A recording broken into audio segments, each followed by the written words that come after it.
Smeagol evinden herkese merhabalar. Amazon Prime videosu. Diziyle ilgili. Notlar hazır. Biliyorsunuz çok kısa zaman önce, çok taze, ufak bir böyle özet bir sinopsis dedikleri bir şey attılar ortaya.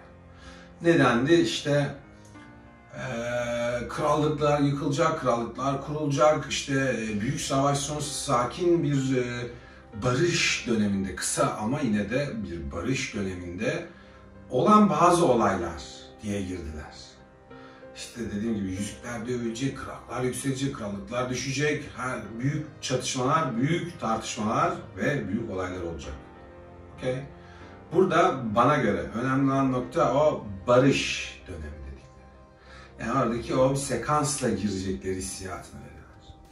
One Ring Net'e de baktım, inceledim, okudum, oradaki yorumları değerlendirdim. Ki bu konuda bence dış kaynakların içerideki manipülatif ve popüler kaynaklara göre çok daha güvenilir olduğunu düşünüyorum. Çünkü ya bilindiği üzere bizde laf at, ondan sonra 40 akıllı onun üzerine yorum yapsın modeli daha modadır, daha hoştur. Onun yerine ben biraz daha realistik şeylere bakmak istedim açıkçası. Yani boş beklentilerdense dolu bazı şeyler konuşalım istedim. Şimdi bu durumda notlarımı aldım, öyle ezberle uğraşacak halim yok. Neyse ne onu aktarmak istiyorum. Anons edilen özete göre, tekrar söylüyorum, One Ring Net'ten ciddi alıntı vardır, oradan ciddi bir esinlenmem var, beslenmem var. Bu anonsun sonunda ilk çağ bitmiştir, o büyük savaş sonlanmıştır. Melkor Arda'dan sürgün edilmiş, Sauron Valar korkusuyla kaçak pozisyonda. Durum bu. Erken dönemindeyiz ikinci çağ. Elfler Valinor'a geri dönmüşler. Gitmek istemeyenler Gil-galad'ın komutasına girip Lindon krallığının parçası olmuştu. Çok kısa bir süre sonra da Region'u kuracaklar. Khazad-dûm'un hemen yanında. Yani Moria'nın. Ne olacak? Böylece o bildiğimiz elf cüce uzaklaşmasının yerine orada bir ticaret ağı oluşturacaklar ve Orta Dünya ikinci çağının farklı bir nüansı karşımıza gelecek. Evet, bu noktada hemen şöyle Edain'de Númenor isimli yıldız şeklindeki, daha doğrusu Númenor olarak kendileri o yıldız şeklindeki adalarında Orta Dünya'nın tam ifadesi shenanigans diyorlar. Yani palavraları veya uğraşlarıyla uğraşmıyorlar, boş iş yok, sakin geçiriyorlar onları. Durumumuz budur. Evet, şimdi burada benim gördüğüm baz alınan nokta bitmemiş öykülerden iki bölüm. Bu iki bölümü biraz refere etmişler kendilerine ve oradan yürümüşler gibi geliyor bana. Ve tahminler şu yönde, 2. çağın 700 ve 1050. yıllarında aktif olan denizci Talaldarion'un hayatıyla başlayacağı veya o sekansla girecekleri gibi bir iddia var. Bu tutarlı bir durum vardı. Yani barış dönemini düşünürsek bunun o Númenor'un Orta Dünya kıyılarına yerleşmesi, o denizcilerin gidip gelmesi, orayı keşfedip orayı işlemeye başlamaları, değişik sekansların başladığı bir dönemden bahsediyoruz. Farklı olaylar var. Evet, bu bölgede evet Orta Dünya'da yerleşim kurmaya başlıyor Númenorlar. Denizcileri gidiyor geliyor. Ve bu hareketten rahatsız olan Sauron da o kaçak pozisyondan çıkıyor ve 1000 yılında 2. çağın Barad-dûr'u bir aslında defansif önlem olarak kendi için kurmaya başlıyor. Fena bir girizgah değil bence konu olarak. Evet, burada bunun girizgah olma şansı yüksek deniyor. Ben de aynı fikirdeyim. Bence de çok ciddi anlamda bir açıklamaya bakarsak çok ciddi anlamda şansı var. Burada başlıca birkaç olay dizilmiş. Bunlar diyorlar dizinin girişinde karşımıza çıkabilir. Nedir? 2. çağın 725'i ve sonrasında Númenor'un Orta Dünya'da güç kazanması. Makul. Region'un kurulması. Kurulacak ki işte biliyoruz hikayeleri. Yüzükler yapılacak, şunlar bunlar olacak, yıkılacak, yakılacak. Sekans olarak doğrudur. Niye? Hikayenin ana fikri zaten o tek yüzük. Bütün hikayenin ana fikri aslında.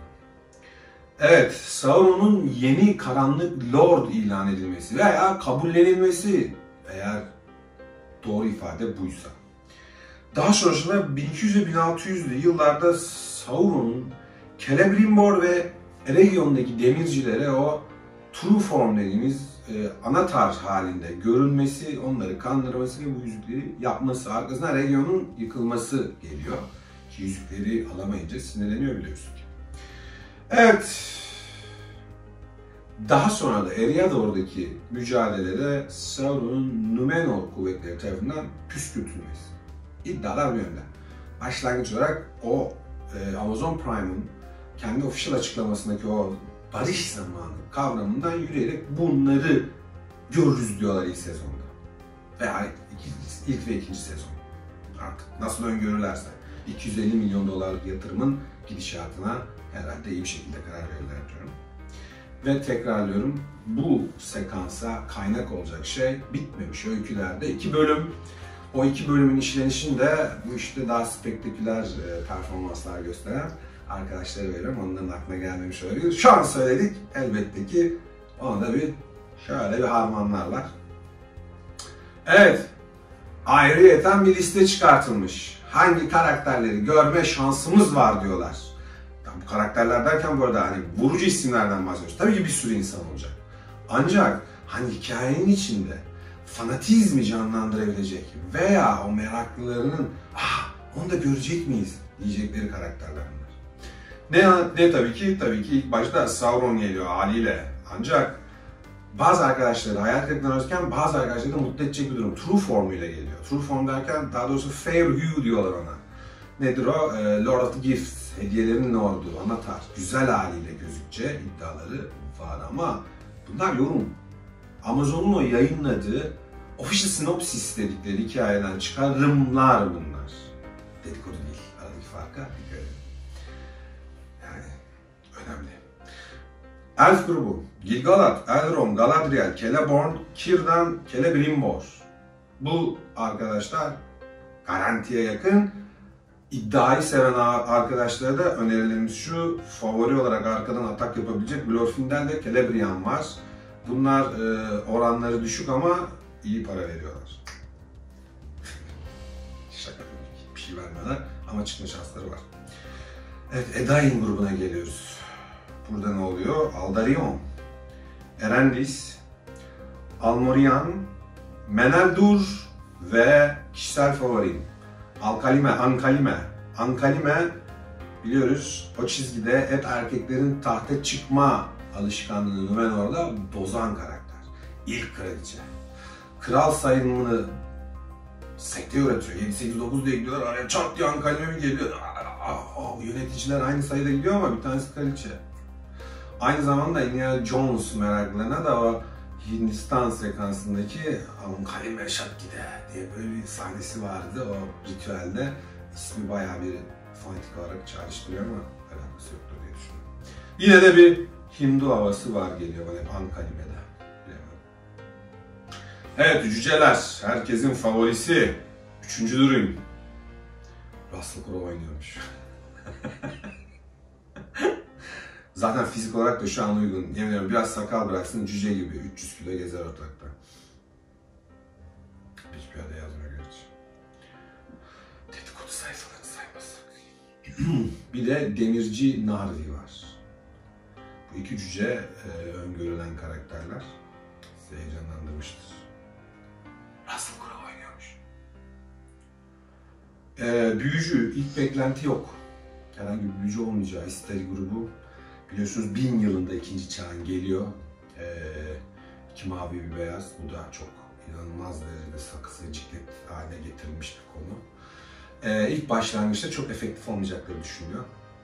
Çünkü o dönemde işte Barad-dûr'un yapılması var, ne bileyim işte yüzüklerin dövülme hikayeleri varken iki tanesi 2 sayfada kaybolan mavilerle işte onların karşısına çıkaracağınız Akdivan başı, tüm renklerin temsilcisi Saruman abimizin yoldan nasıl çıktı veya çıkıp çıkmadı, orada acayip gizemli bir hikaye var. Saruman işlemek varken, değil mi? Saruman hikayesinin çok daha farklı olacağını düşünüyorum. Ama ilk bölümde öngörülmüyor olmalı. İlk bölüm derken yani 1 veya 2. sezon, bilemiyorum. Yorum bu, çıkarım bu. Hobbitler zaten Hobbit olması mümkün değil. 3. şaha kadar kendileri zaten muhteremlerin mevcut değildir. Daha doğrusu mevcutlar derken ona da hemen bir şey gelmesin. Yani hikayede mevcutlar. Belki varlar, yazılmamış olabilir. Yüzük tayfları, ona da unlikely deniyor. Yani hani olabilir ama çok da ihtimal dahilinde değil. Nedeni kendileri 2. çağın 2251. yılında aktif ve etkin bazı aksiyonlara giriyorlar. O yüzden hani şimdi Peter Jackson güzel bir lafı vardı. Niye Tom Bombadil'i Yüzüklerin Efendisi'nde işlemedin diye sorulduğunda hikayeyi değiştirecek detayları yoktu dedi. Süreyi uzatmaktan başka işe yaramazdı çünkü hikayeyi etki etmiyordu dedi anlatılan. Yani bir sekansta evet bizim Hobbitleri kurtararak bence etki ediyor. Ama evet belki sinema gözüyle bakınca olmayabilir. Burada bir diziden bahsediyoruz. Büyük yatırım bir diziden bahsediyoruz. O yüzden bu konuda olayımız budur. Evet, son bir yorumda yine bir yönetmen yardımcısının ağzından çıkan Aralık 2021'de bu dizinin yayınlanmak istendiği, yayına sokulması istendiği, ancak hepimiz de takdir ederiz ki bu kadar büyük bütçeli bir projenin Aralık ayında yayına girme durumu varsa bunun fragmanları çoktan dönmeye başlardı. Fragman yok. Aralık 2021'de bana göre çok zor, kişisel yorumumdur. Dediğim gibi yabancı dış kaynaklardan aldık, derledik, sunduk. Devamı var. Onu da yaparız. Önce bu bölümü biraz dillere düşsün. Sonrasına bakarız diyorum. Videoyu bitiriyorum. Görüşmek üzere. Hoşça kalın. Kendinize bakın. Smeagol'un evinden hepinize güle güle diyorum.